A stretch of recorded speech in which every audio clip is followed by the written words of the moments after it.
ഹരേ കൃഷ്ണ. ഇനി നമുക്ക് നാഗസ്തുതിയുടെ മൂന്നാമത്തെ സ്റ്റാൻസ പഠിക്കാം, അതിന്റെ അർത്ഥവും മനസ്സിലാക്കാം.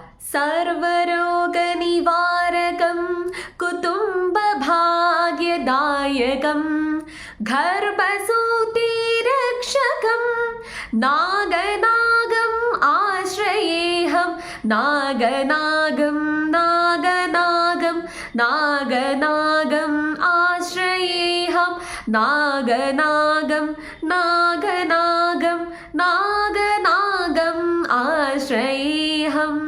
അപ്പൊ നാഗസ്തുതിയുടെ മൂന്നാമത്തെ സ്റ്റാൻസയുടെ അർത്ഥം ഇങ്ങനെയാകുന്നു: സർവരോഗ നിവാരകം കുതുംബ ഭാഗ്യദായകം എന്ന് ഉദ്ദേശിക്കുന്നത് സർവ്വരോഗങ്ങൾക്കും വിനാശം വരുത്തി നാഗ ഭഗവാൻ നമ്മുടെ ജീവിതത്തിലേക്ക് ഈ ഭാഗ്യത്തെ കൊണ്ടുവരുന്നു എന്നതാണ്. ഗർഭസൂതി രക്ഷകം നാഗനാഗം ആശ്രയേഹം എന്ന് ഉദ്ദേശിക്കുന്നത് നമുക്കറിയാം അല്ലെ, സന്താന ഭാഗ്യങ്ങൾക്ക് നമുക്ക് നാഗ ദേവതയെ ഉപാസിക്കുന്നത് വളരെയധികം നല്ലതാണ് എന്ന് നമുക്കറിയാം അല്ലെ. അപ്പൊ അതുകൊണ്ട് തന്നെ നമ്മുടെ ജീവിതത്തിൽ സന്താന ഭാഗ്യം കൊണ്ടുവന്ന് നമ്മുടെ പരമ്പരയെ നിലനിർത്താനായിട്ട് നമുക്ക് നാഗദേവനെ നമ്മൾ ആശ്രയിക്കണം, നാഗദേവൻ നമ്മളെ അനുഗ്രഹിക്കും എന്നതാണ് ഈ മൂന്നാമത്തെ സ്റ്റാൻസയിലൂടെ നാഗസ്തുതി നിങ്ങൾക്ക് പറഞ്ഞു തരുന്നത്.